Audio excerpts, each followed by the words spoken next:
আমি সকলের রিজিকের দায়িত্ব নিয়েছি, কে কখন কোথায় থাকে সেটাও আমি আল্লাহ জানি।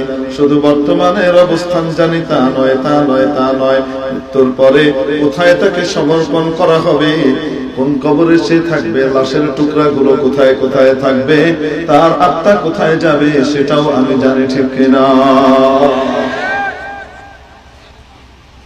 दो चीज आदमी रा कशद जोरे जोर, दो चीज आदमी रा कशद जोरे जोर, ये के आबोदाना दिगर खाके गोर।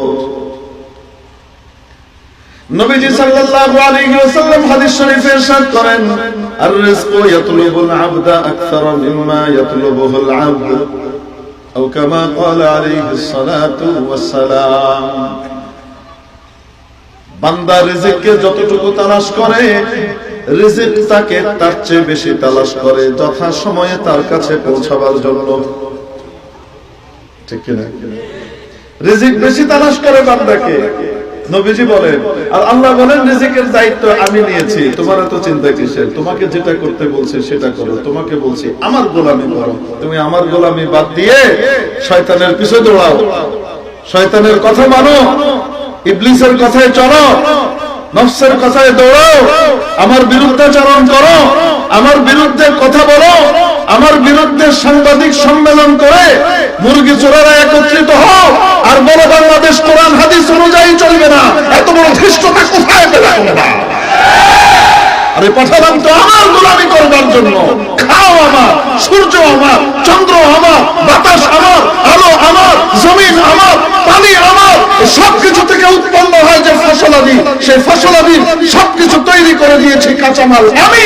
আমার খেয়ে, আমার পরে, আমার অক্সিজেন নিয়ে আমার বিরুদ্ধে কথা বলো আর বলো কোরআন হাদিস অনুযায়ী, আল্লাহ আল্লাহ রাসূলের কথা অনুযায়ী এদেশ চলবে না। যারা বলে তাদেরকে আফগানিস্তান ও পাকিস্তানে পাঠাতে হবে। আমরাও বলি যারা শাহজালালের দেশে কোরআনের বিরুদ্ধে কথা বলে তারা ইসরায়েল চলে যাও, শাহজালালও বাংলায় যায়।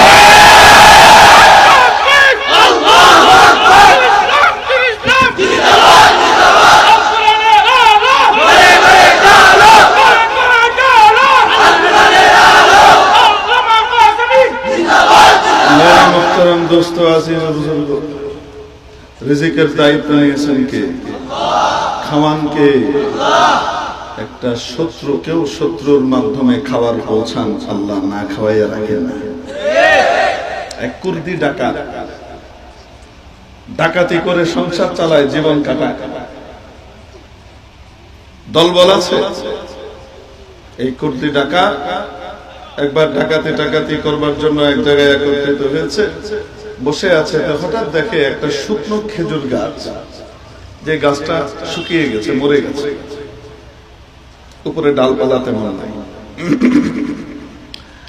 একটা পাখি দূরের একটা তাজা খেজুর গাছ থেকে তাজা খেজুর আনে, তাজা খেজুরটা এনে এখানে শুকনো গাছের ভিতরে ফেলে দিয়ে আবার চলে যায়, আবার একটা খেজুর আনে এখানে ফেলে দিয়ে আবার চলে যায়, আবার একটা খেজুর আনে এখানে ফেলে দিয়ে আবার চলে যায়।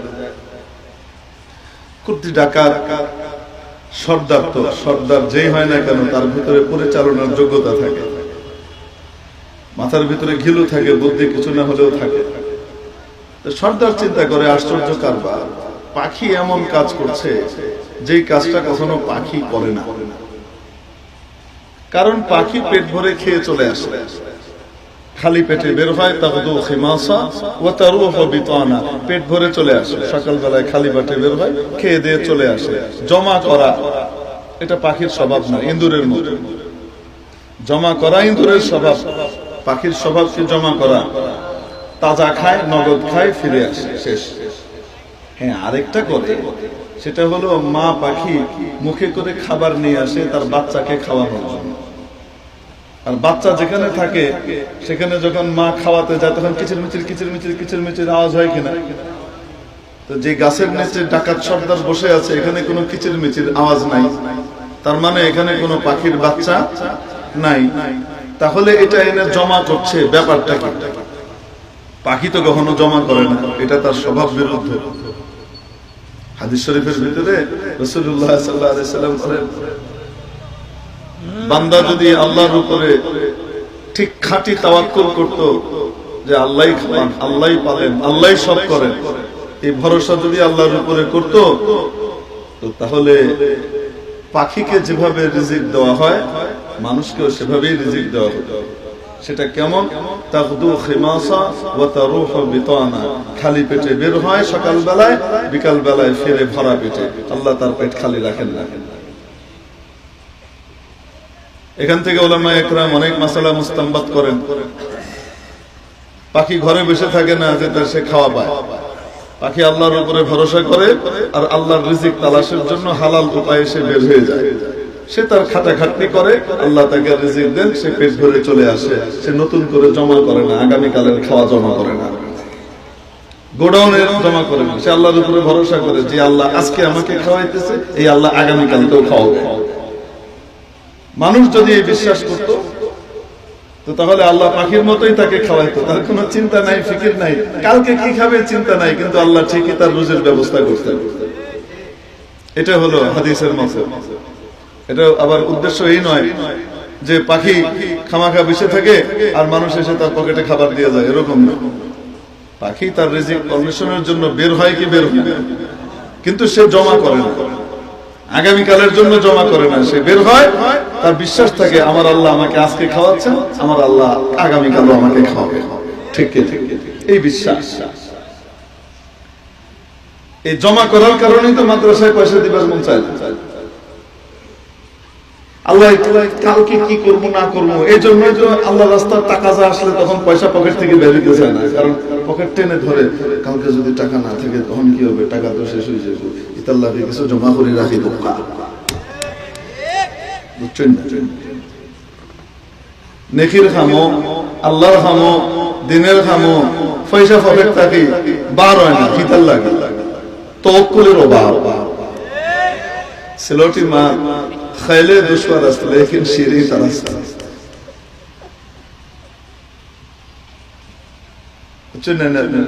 বাক্কা হিকছে না তোরা হিকছে ওই নি।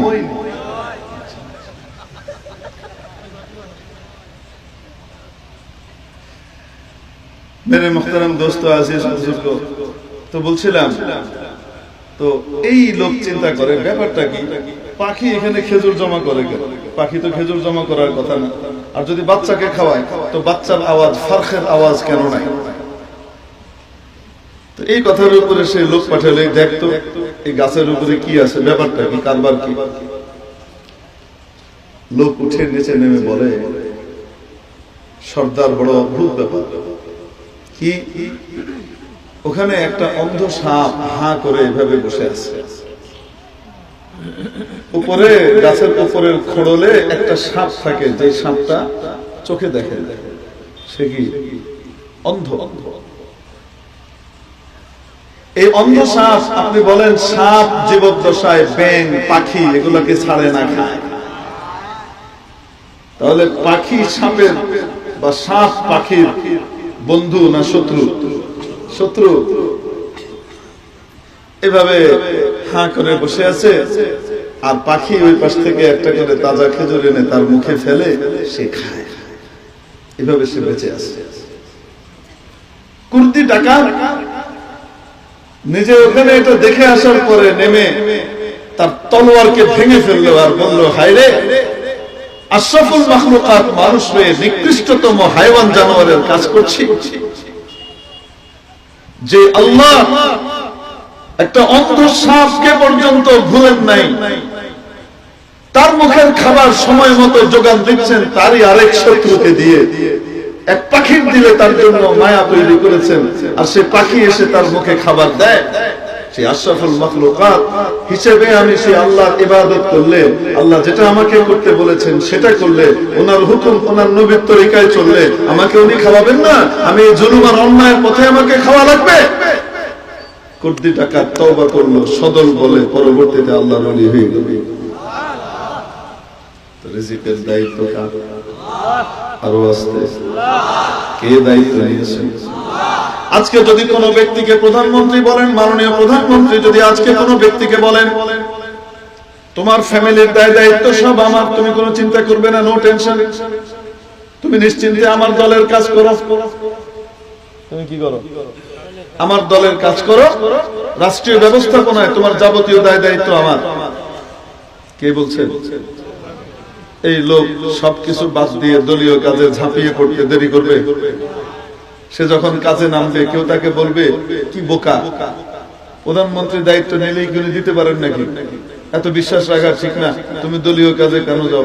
আরে প্রধানমন্ত্রী তোমার দায় দায়িত্ব নিছেন, আমার তো চলতেছে, অসুবিধা কি? করে না, তারপর একটু সন্দেহ করার ব্যাপার। কেউ বললে কেউ বিশ্বাস করবে? বলেন না কেন? সন্দেহ করবে না? প্রধানমন্ত্রীর দায়িত্ব নিয়েছেন, এই জন্য খুব দোষ। যে নিজে টাকা ইনকাম করে তার চেয়ে বেশি নিশ্চিন্তে সে না টেনে ঘুমায়, কেন আমার কোনো দায় দায়িত্ব নাই, প্রধানমন্ত্রীর ক্ষমতায় যে কয়দিন আছে সেই কয়দিন আমার কোনো চিন্তা নাই। আসতে বলেন ঠিক কিনা? প্রধানমন্ত্রীকে দায়িত্ব দিয়েছেন, রাজত্ব দিয়েছেন কি? গোটা পৃথিবীর সমস্ত প্রধানমন্ত্রী, প্রেসিডেন্ট, চ্যান্সেলর, এদেরকে দায়িত্ব এবং ক্ষমতা দিয়েছেন কি? আসতে বলেন, নামান কে? সেই মহা ক্ষমতাবান আল্লাহ তাআলা বলেন, মা মিন দাব্বাতিন ফিল আরদি ইল্লা আলাল্লাহি রিজকুহা। পৃথিবীতে এমন কোন বিচরণকারী প্রাণী নাই যার রিজিকের দায়িত্ব আমি আল্লাহ নেই নাই। কখন কোথায় সে থাকে সেটাও আমি জানি, যথাসময়ে তার রিজিক তার কাছে পৌঁছাবে। এই কথা যখন আল্লাহ বলেন, ইমানদার হিসেবে আমাদের বিশ্বাসটা কেমন হওয়া দরকার ছিল? যখন তাবলীগে বের হইতে বলা হয়, নিজেকে মাখন বানাবার জন্য তোমার ভিতরে ইমানের দুধ আছে, কিন্তু ইমানের উপরে তুমি মেহনত করো নাই, যার কারণে দুধটা মাখন হয় নাই। মাখন না হওয়ার কারণে সমস্যা কি হয়? তুমি যখন বিরূপ পরিবেশের ভিতরে যাও তখন তোমার দুধ, ইমানের দুধ পানি হয়ে যায়, বিরূপ পরিবেশের প্রভাবে শেষ হয়ে যায়। 10 মণ দুধ একটা ছোট পুকুরের ভিতরে যদি ফেলে দেন, দুধের কোনো অস্তিত্ব থাকবে? নাই। 10 দুধ, 10 কেজি দুধ, এই দুধের উপরে আপনি মেহনত করলেন, এটাকে জাল দিয়ে সর বানালেন, সর থেকে এটা করলেন, ডলে ডলে ডলে ডলে মাখন তৈরি করলেন, এখন ছোট্ট একটা মাখনের চাকা হয়েছে। ঠিক কি ঠিক? এই মাখনের চাকাটা কি আসলে কি? দুধ, মেহনত করা দুধ, ঠিক কিনা? এই দুধকে এখন আপনি কুশিয়ারা নদীতে বলেন, আর কি বলে আপনাদের সুরমা নদীতে বলেন, পদ্মা নদীতে বলেন, বা আটলান্টিক মহাসাগরে বলেন, ছেড়ে দেন, এই দুধ তার স্বকীয়তা হারাবে না, ঠিকই ওই জায়গাতে ভেসে থাকবে। ঠিক কি ঠিক? ঠিক তেমনি ভাবে সাহাবায়ে কেরাম, আল্লাহওয়ালারা, তাদের অনুসারীরা, নেককার পরহেজগার মানুষরা, আল্লাহওয়ালারা, আল্লাহওয়ালাদের সোহবতে গিয়ে নিজের ঈমানকে এরকম ডলে ডলে ডলে ডলে ডলে ডলে ডলে ডলে মাখন বানায়। দাওয়াতে তাবলীগের মেহনত করে নিজের ঈমানকে ডলে ডলে এই দুধটাকে মাখন বানায়। আল্লাহওয়ালার সোহবতে গিয়ে ডলে ডলে মাখন বানায়। আলেম ওলামার তত্ত্বাবধানে থেকে তাদের কথা পরিপূর্ণ মেনে নিজের ঈমানটাকে মাখন বানায়। যখন মাখন বানিয়ে সারে, তখন আমেরিকায় যাক, ইউরোপে যাক, কাফেরের কান্ট্রিতে যাক, আর যেখানেই যাক, সেখানে তার ঈমান নিয়ে এসে দাঁড়িয়ে থাকে। তার নবীর সুন্নাত তার কাছ থেকে কেউ কেড়ে নিতে পারে না, নবীর লেবাস তার কাছ থেকে কেউ কেড়ে নিতে পারে না, নবীর টুপি তার কাছ থেকে কেউ কেড়ে নিতে পারে না। হাজার সমস্যা আর মতদত্তের মাঝখানে সে নামাজ কায়েম করে। ঠিক কি? ইমানের দুর্বলতা এত বেশি, আল্লাহ ওয়াদা করতেছেন তোমার রিজিকের দায়িত্ব আমার। মুসলমান ইমানদার বিশ্বাস করে না। নিজের বাচ্চাকে মাদ্রাসায় দিতে বললে সবাই জানে সুশিক্ষা কেমন সুশিক্ষা, এখানে পড়লে আর যাই হোক মদ্যপ হবে না, গাঁজাখোর হবে না, হিরোইনচি হবে না, ঠিক কি ঠিক না? লম্পট হবে না, ইফতিজার হবে না, একে ওকে খোঁচা দিবে না, উল্টা পাল্টা করে বেড়াবে না, সমাজে অনাসৃষ্টি করবে না, ডাকাতি করবে না, কলমের খোঁচায় রাষ্ট্রের কোটি কোটি টাকা বিদেশে পাচার করবে না। এটা সবাই জানে কি জানে না? আদর্শ মানুষ তৈরি হবে, সব জানে। তারপরেও এখানে না দিয়ে এমন সিচুয়েশনের ভিতরে বাচ্চাটাকে ফেলে যে জায়গাতে গেলে সেই বাচ্চাটা বাড়ি থেকে বের হয়ে আবার ঘরে আসা পর্যন্ত মা বাবার দিল এমন এমন করতে থাকে, না জানি কোন হিরোইনসের পাল্লায় পড়লো, না জানি আমার বাচ্চাটা কোন মদখোরের পাল্লায় পড়লো, না জানি আমার বাচ্চাটা কোন ট্রান্সজেন্ডারের পাল্লায় পড়লো, তার মাথাটা না জানি নষ্ট করে দিল। ঠিক কি ঠিক না? এত চিন্তা পেরেশানের ভিতরে থাকে, তাও ওইখানে দেয় এখানে দেয় না। কেন? মনে করে ওখানে থাকলে টাকা পাওয়া যাবে, দীক্ষা হবে, শিক্ষা হবে, ডিগ্রি হবে, ডিগ্রি হলে টাকা পাওয়া যাবে। আর এখানে তো ডিগ্রি নাই, এখানে হুজুরদেরকে কে মূল্যায়ন করবে? হুজুর হলে খাবে কই থেকে? মেরে মুহতারাম দোস্ত, যে আল্লাহ কুকুরকে খাওয়ান সেই আল্লাহ আশরাফুল মাখলুকাত নবীর ওয়ারিস আলেমকে ইজ্জতের সাথে তার চেয়ে বেশি খাওয়ান। ইয়াকিন কোথায় যায়? ঈমান কোথায় যায়?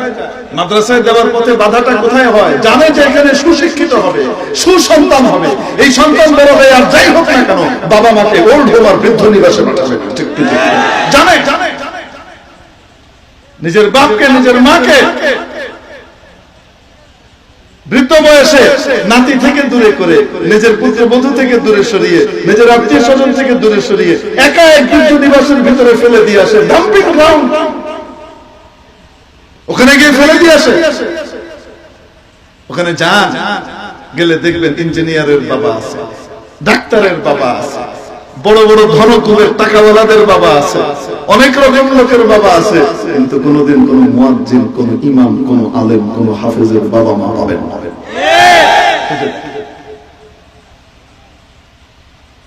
এখানে আসলে তো বাচ্চাটা সুসন্তান হয়, এমন সুসন্তান হয় জীবদ্দশায় খেদমত করে, দুনিয়া থেকে চলে যাওয়ার পরে হাত উঠায় আর আল্লাহর কাছে কাঁদতে থাকে, চোখের পানি ফেলে আর কবরে রহমতের ফয়সালা করায়। আসতে বলেন ঠিক আছে? তারপরও মাদ্রাসায় দিতে পারে না কেন? কেন? খতিব ওবায়দুল হক সাহেব রহমাতুল্লাহ আলাইহির ভাষায় বলি, খাইবো কি ফরবো কি, খাবে কি পড়বে, টাকা পাবে কই, এই জন্য দিতে পারে না। আরে খাওয়ানোর মালিক কে? দেওয়ার মালিক কে? নকসমি দেহানাদ, নকসমি দেহাদ, নকসমি দেহানাদ, নকসমি দেহাদ, খুদামি দেহানাদ, খুদামি দেহাদ। কেউ দেয় না, কেউ দেওয়াইতে পারে না। দেওয়ানো আল্লাহ, দেনও আল্লাহ। কখনো বাবার পকেট থেকে দেন, কখনো বন্ধু বান্ধবের মাধ্যমে দেন, কখনো শরীরের মাধ্যমে দেন, কখনো অফিসারের মাধ্যমে দেন, কখনো বসের মাধ্যমে দেন, কখনো এর ওর মাধ্যমে দেন, কখনো দোকান দিয়ে দেন, এখান থেকে ওখান থেকে দেন। ঠিক কিনা? দেওয়ান কে? আল্লাহ। খাওয়ান কে? আল্লাহ। কিন্তু বিশ্বাস হয় না যে আল্লাহ খাওয়ান। আল্লাহ বারবার বলতেছেন যে আমি দায়িত্ব নিয়েছি, তোমার কাজ কি? তোমার কাজ আমার গোলামি। ওয়া মা খালাকতুল জিন্না ওয়াল ইনসা ইল্লা লিয়াবুদুন।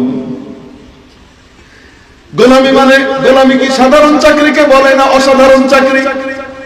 চাকরির সর্বোচ্চ পর্যায়ে গেলে, একেবারে নতজানু হয়ে গেলে সেটাকে গোলামি বলে। ঠিক কি না? দেশের সরকারের চাকরি করবার জন্য কোনো শিক্ষা দীক্ষা লাগে না, পড়ালেখা লাগে না। বলুন না কেন? দেশের সরকারের চাকরি করতে হলে কোনো পড়ালেখা লাগে না, কোনো শিক্ষা দীক্ষা লাগে না। প্রধানমন্ত্রীর চাকরি করবার জন্য কত উচ্চ পর্যায়ের শিক্ষা লাগে, ঠিক না? কত কিছু পাশ করে আসা লাগে। আহকামুল হাকিমিন রব্বুল আলামিন আল্লাহর গোলামি আর চাকরির জন্য পাঠানো হলো, সেটার জন্য ইমানদার মনে করে কোনো পড়ালেখা দরকার নাই, কোনো শিক্ষার দরকার নাই। যার যা মন চায় সে সেভাবে ইবাদত আর গোলামি করবে। এটা ইবাদত হবে না, বিদআত হবে। ঠিক না? মন চাই যে নিয়ে যাবে, শয়তানত হবে, ইবাদত হবে। পড়ালেখার দরকার নাই মনে হয়। আল্লাহকে পাওয়ার জন্য পড়ালেখার দরকার নাই। আল্লাহকে মানবার জন্য যতটুকু পড়ালেখা দরকার, অতটুকু ইলম অর্জন করা প্রত্যেক মুসলিম নরনারীর জন্য ফরজ। স্কুল কলেজের শিক্ষা নয়। ওখানে লেখা আছে তলাবুল ইলমি ফারিদাতুন আলা কুল্লি মুসলিমিন ওয়া মুসলিমা। প্রত্যেক নরনারীর উপর জ্ঞান অর্জন করা ফরজ। কোন জ্ঞান? হাট্টি মাটিন টিন তারা মাঠে বাড়ে, তারা তাদের খাড়া দুটো সিং, তারা হাট্টি মাটিন। সুবহানাল্লাহ। হাট্টি মাটিন টিন কি বলেন না কেন? এমন এক জিনিস যার কোনো ওজুদ পৃথিবীতে নাই, অস্তিত্ব নাই। ঠিক না? একটা হাট্টি মাটিন। সেটা কি? কয়টা মাঠে পাড়ে ডিম। কোন জন্তু জানোয়ার যারা ডিম পাড়ে সে কি? কোন জন্তু ডিম পাড়ে সে মাঠে ঘাটে পাড়ে না নিরাপদ জায়গায় পারে? সে মাঠে পারে।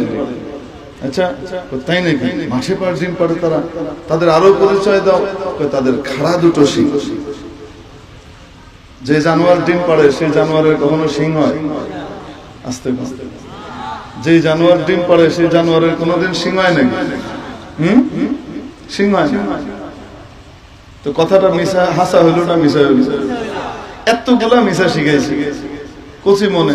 এখন মানুষ কয় হেরে এটা আবার কি জিনিস, করে চোখ তাকি দেন, তারা হাঁটতে মাটি মানতে হবে, না মানলেও তোরে মানতে হবে। এগুলি পড়লে মাশাআল্লাহ ইলম শিক্ষা করা ফরজ।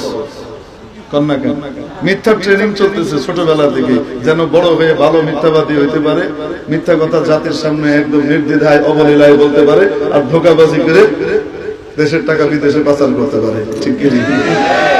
এগুলি এমনি ট্রেনিং দিচ্ছে ছোটবেলা থেকে, ট্রেনিং, মিথ্যা কথার ট্রেনিং। আর কি ফরজ?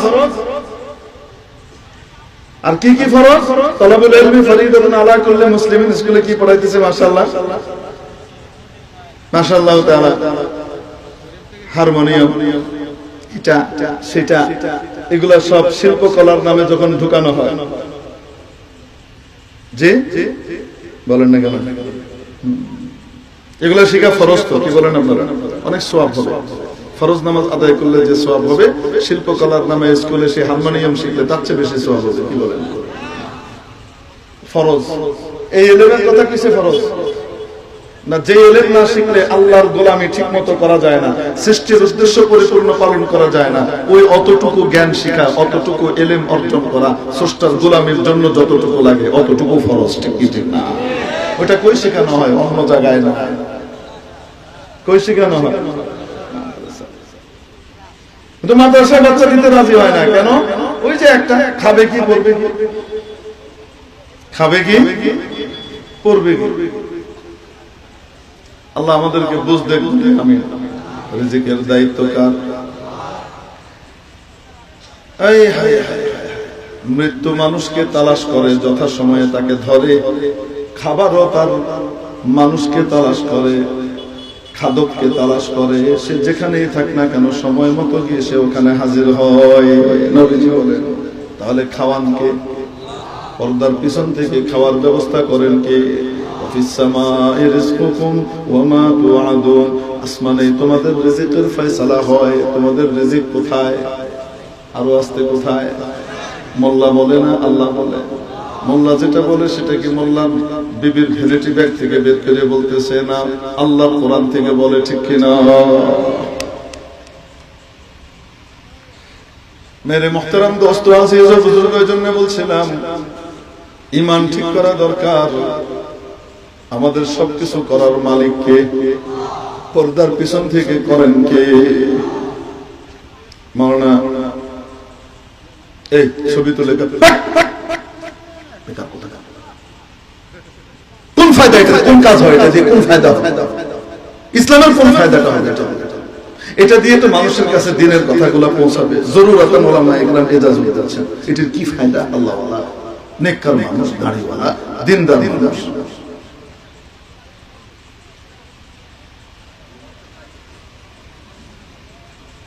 আপনারা রাগ করতেছেন, রাগ করলে কিছু করার নাই। আমি মহব্বত করি বলে বললাম, কিয়ামতের দিন এনারাও ধরবে, আমারও ধরবে। আমি কেন চুপচাপ সহ্য করছি? আশাদ্দুন নাসি আযাবান ইয়াউমাল কিয়ামাতিল মুসাউবিরুন, কার ব্যাপারে এই রিওয়ায়াত এসেছে? তিন ধরনের ব্যক্তিকে বিনা হিসাবে জাহান্নামে পাঠানো হবে। তবে তো এক নম্বর হলো দুনিয়াতে যারা ছবি আঁকতো, ছবি তুলতো। এই হাদিস কার জন্য? আমি হুজুর হয়ে সমর্থন করবো, একজন জাহান্নামে যাচ্ছে আমি তাকে সমর্থন করবো। হুজুর আপনারা হজে যান, হজের জন্য ছবি তুলেন না? হজের জন্য ছবি তোলা কিসের জন্য? এটাকে হারামকে হালাল মনে করে বাধ্য হয়ে তুলতে হচ্ছে, যতটুকু না হইলেই না।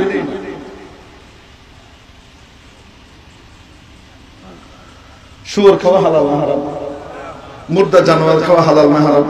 আসতে বলেন, হালাল না হারাম? হারাম। কিন্তু কেউ যদি মাখমাসায় সাজিদার ভিতরে পড়ে, এমন অবস্থার ভিতরে পড়ে যে তার আর কোনো খাবারের ব্যবস্থা নাই, 2-3 দিন হয়ে গেছে, তার জীবন ধারণের জন্য এখন এই মুর্দা খাওয়া ছাড়া উপায় নেই, তখন তার জন্য মুর্দা খাওয়া হালাল হারাম না হালাল? কতটুকু হালাল? পেট ভরে খাওয়া না সাদ্দের রমক, যতটুকু তার জীবন ধারণ করা যায়, ঠিক কি ঠিক না? অতটুকু হালাল। ঠিক তেমনি ভাবে উলামায়ে কিরাম ছবি তোলার, হজের জন্য, ট্রেড লাইসেন্স করবার জন্য, অন্যান্য কাজের জন্য যে ইজাজত দেন, এটা ঢালাও ইজাজত নয়। এটা অতীব প্রয়োজন, এই প্রয়োজনের খাতিরে সেখানে অনুমতি দেন। নাম্বার 2, রাজনৈতিক সভা সেমিনার এগুলা ডকুমেন্ট রাখতে হয়, না হলে এগুলাকে অস্বীকার করে, ঠিক কি ঠিক না? এজন্য রাজনৈতিক সমাবেশের ভিতরে উলামা ইকরাম ছবি তোলার অনুমতি দেন এবং থাটের সাথে ছবি হয়। ধর্মীয় সমাবেশ, এটা কার কাছে প্রমাণ করতে হবে? কোনো কিছুই নাই। এজন্য উলামা ইকরাম এখানে কবুল করেন। আওলাদে রাসূল আল্লামা সাইয়্যিদ আরশাদ মাদানী সাহেব মুদ্দাজিল্লাহুল আলী বর্তমান বিশ্বের সবচেয়ে বড় রত্ন, হিন্দুত্ববাদী রাষ্ট্রের ভিতরে বসে জালিমের চোখে চোখ রেখে যিনি ইসলামের হক, মুসলমানদের হকের ব্যাপারে কথা বলেন, সেই সাহসী মানুষ। যেখানে বাবরি মসজিদের জায়গায় রাম মন্দির নির্মাণ করা হয়েছে এবং সেটাকে খুব আড়ম্বরতার সাথে কি করা হয়েছে, উদ্বোধন করা হয়েছে, উদযাপন করা হয়েছে। ওখানে বসে বলেছেন সুপ্রিম কোর্ট আমাদেরকে সিদ্ধান্ত দিয়েছে, প্রথম অবজারভেশনে জানিয়েছে এখানে কখনো মন্দির ছিল না, অতএব এটা মসজিদ। মসজিদের জায়গায় এক কেন 100 মন্দিরও যদি নির্মিত হয় তারপরেও ওটা মসজিদই।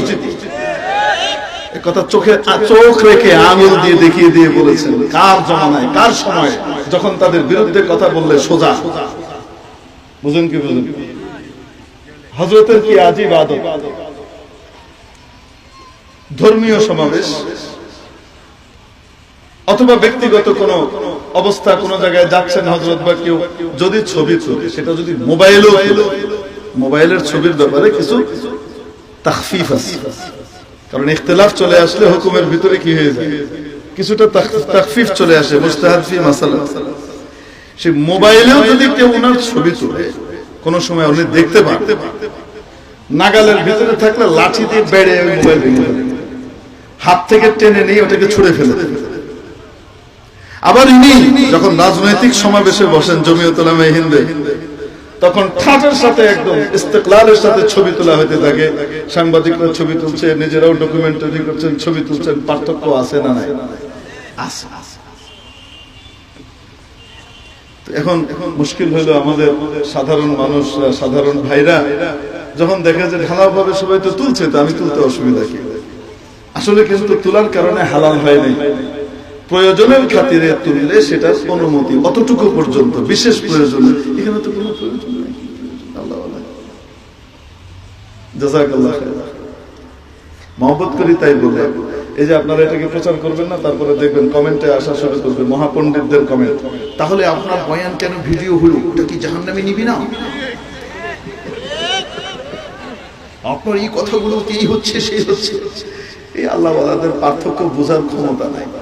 যার ক্ষমতা নাই তাকে বলে তো আর লাভ নাই, তার সাথে ঝগড়াও করার কোনো অর্থ নাই। ঠিক কি? আমল করবো তো ইনশাআল্লাহ। অদ্ভুত ব্যাপার, খাইতেছে, সেলফি তুলতেছে। আমরা এখন পোলাও খাচ্ছি, মানে জীবনে মনে হয় হাবাতের বাচ্চা কোনোদিন খায় নাই খাওয়া, আজকে পোলাও খাইতেছে, এটা ছবি তুলতে হবে। কিছুদিন পরে দেখবে আমরা একটা চমৎকার পায়খানায় ঢুকলাম, এটির কমরটি বিদেশি, এই যে দেখুন রুচি যেভাবে নিচের দিকে যাচ্ছে, তাহলে এগুলো আপলোড করবে। ঠিক কি ঠিক না?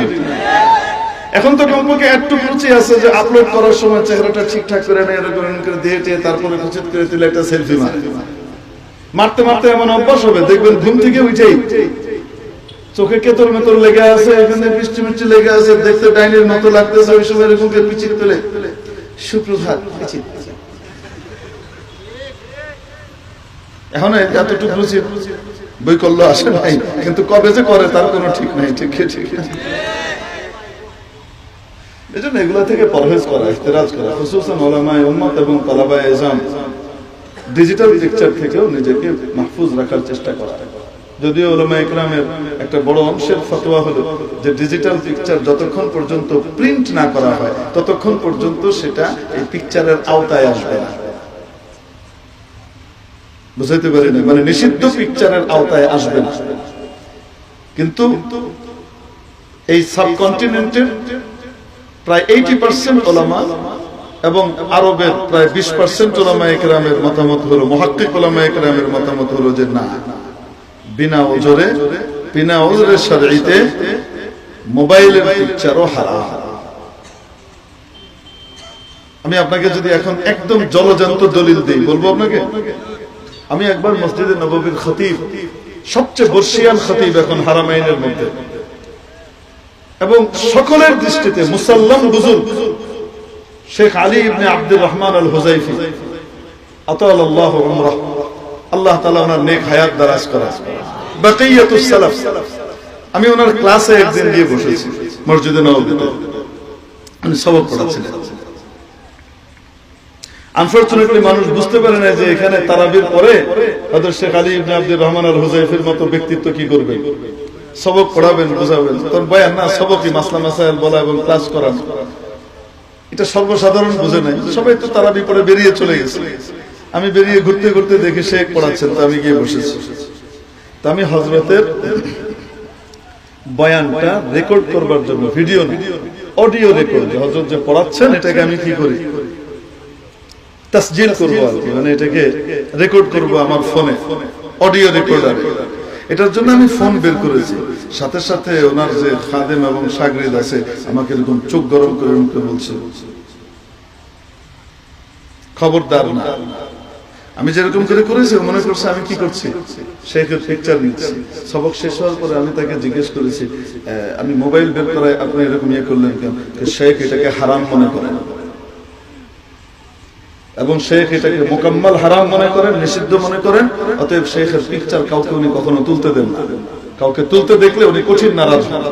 এজন্য আপনাকে আমি নিষেধ করেছি। তো আমি বললাম, ভাই পিকচার তোলার জন্য বের করি নাই, আমি শেখের বয়ান রেকর্ড করবার জন্য বের করেছি।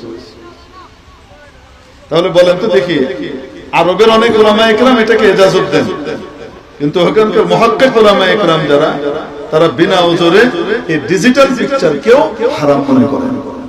বুঝাতে পেরেছি? এখন এটাও তো হতে পারে যে ডিজিটাল পিকচারটাও আল্লাহর দৃষ্টিতে হারামের পর্যায়ে পড়ে। যদি খোদা না খাস্তা সেটা হয়ে যায়, তাহলে বিনা ওজরে তুলবার কারণে কিয়ামতের দিন মায়ের কি নিচে পড়বে না গায়ে পড়বে? তো পড়বে। এজন্য বিনা ওজরে ছবি তুলবো, আর তুলবো কখনো? একজন করছেন তার জন্য শুকরিয়া আদায় করে যে কাজটা করার কারণে আপনাদের সামনে এটা খোলামেলা ভাবে বলতে পারলাম। হলো না, কিয়ামতের দিন সর্বপ্রথম 3 প্রকারের লোককে বিনা হিসাবে জাহান্নামে ফেলা হবে। তার ভিতরে এক প্রকার হলো যারা দুনিয়াতে ছবি তুলতো। সহিহ বুখারী মুসলিমের হাদিস, নবীজি সাল্লাল্লাহু আলাইহি সাল্লাম বলেন, কিয়ামতের দিন সবচেয়ে কঠিন সাজা দেওয়া হবে যারা ছবি তুলতো তাদেরকে।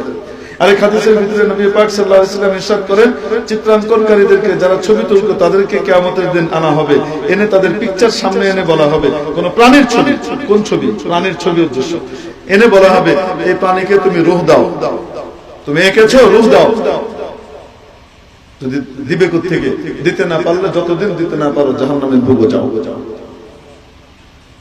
তবে আল্লাহ তাআলা আমাদেরকে যত্রতত্র খামাখা বিনা প্রয়োজনে এই ডিজিটাল পিকচার তোলা থেকেও হেফাজত করুন বলে আমিন। বিনা উযরে শরঈ, কোনটা ওজর কোনটা ওজর নয়, এটা আহলে ইলম উলামা ইকরাম নবীর ওয়ারিসরা বলে দিবেন। এটা শরীয়তের দৃষ্টিতে এতটুকু অনুমোদিত, এতটুকু নয়। মেরে মুহতারাম দোস্ত, তাহলে খাওয়ান কে?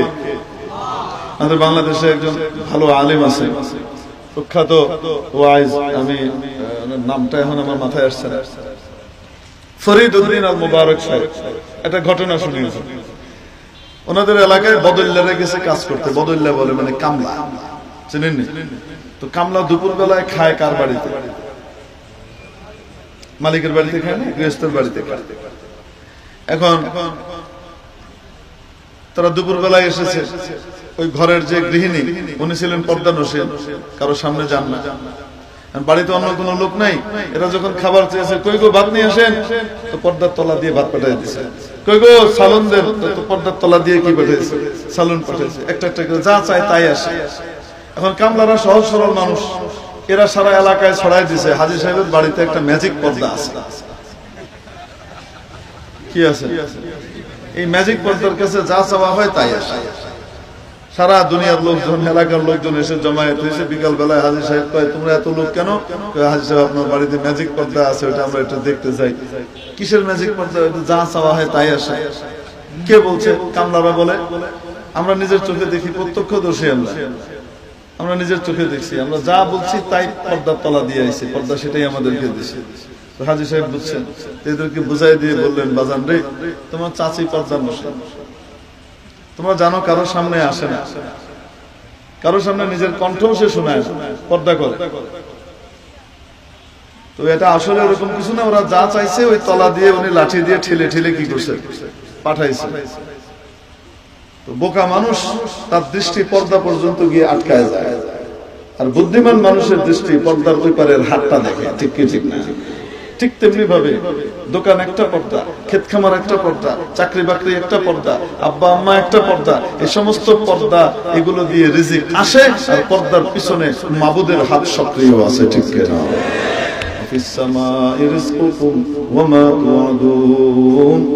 আসমানে তোমাদের রিজিকের ফয়সালা হয়। মেরে মুহতারাম দোস্ত, আজিজ ও বুজুর্গের জন্য বলছিলাম, সুখ সমৃদ্ধি দিতে পারেন কে? আমল যেমন হবে উপর থেকে ফয়সালাও তেমন হবে। আর রিজিক শুধু দুই মুঠো খাওয়ার নাম নয়। তাফসীরে বাইজাবি খুলে দেখেন, পরিষ্কার ভাবে লিখে দেওয়া হয়েছে রিজিক কাকে বলে। কুল্লু মা ইয়ানতাফিউ বিহিল আবদু ফাহুয়া রিজকুন, যা দিয়ে মানুষ উপকৃত হয়, যা তার উপকারে লাগে, কাজে লাগে, সেটাই তার রিজিক। খাওয়া দাওয়া উপকারে লাগে, সেটা রিজিক। শীতকালে গরম কাপড় উপকারে লাগে, এটাও রিজিক, ঠিক কি ঠিক না? ঘর বাড়ি কাজে লাগে, ঘর বাড়িও তার রিজিক।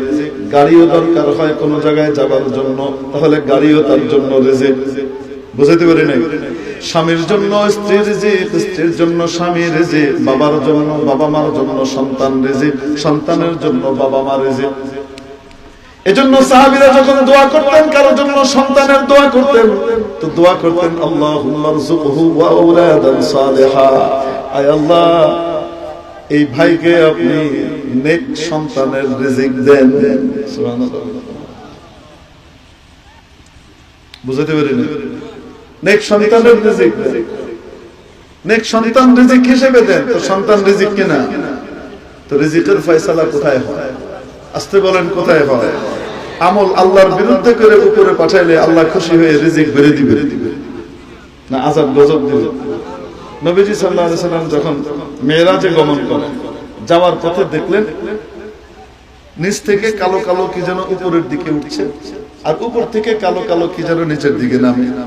তো জিজ্ঞেস করলেন, বন্ধু জিবরিল, এগুলা কি কি যায় আর কি নামে? জিবরিল আলাইহিস সালাম বললেন, আল্লাহর হাবিব, নিচ থেকে যেগুলো উঠছে এগুলো হলো জমিনবাসীর আমল, আর উপর থেকে যেগুলো নামছে এটা হলো আমল অনুপাতে আল্লাহর ফয়সালা। আমল যদি ভালো যায় রহমতের ফয়সালা হয়, আমল যদি খারাপ যায়, খোদাদ্রোহিতার যায়, অভিশপ্ত আমল যায়, উপর থেকে আযাব গজবের ফয়সালা হয়। প্রিয় উপস্থিতি, একটা কথা আমাকে বলেন তো দেখি, দুনিয়াতে নারী আছে, পুরুষ আছে, ঠিক কিনা? মাঝামাঝি আবার একটা আছে যে নারী না পুরুষ, সেটা জন্মের সময় বোঝা যায় না, আমরা তাকে কি বলি? হিজড়া। হিজড়ার যে ওই বিশেষ অঙ্গের সমস্যা, এটা কি তার নিজের ইচ্ছাকৃত না আল্লাহ প্রদত্ত? আসতে বলেন। মাশাআল্লাহ, লিল্লাহি তাকবীর। সূর্য এসে গেছে, চাঁদের কোনো ভাত নাই।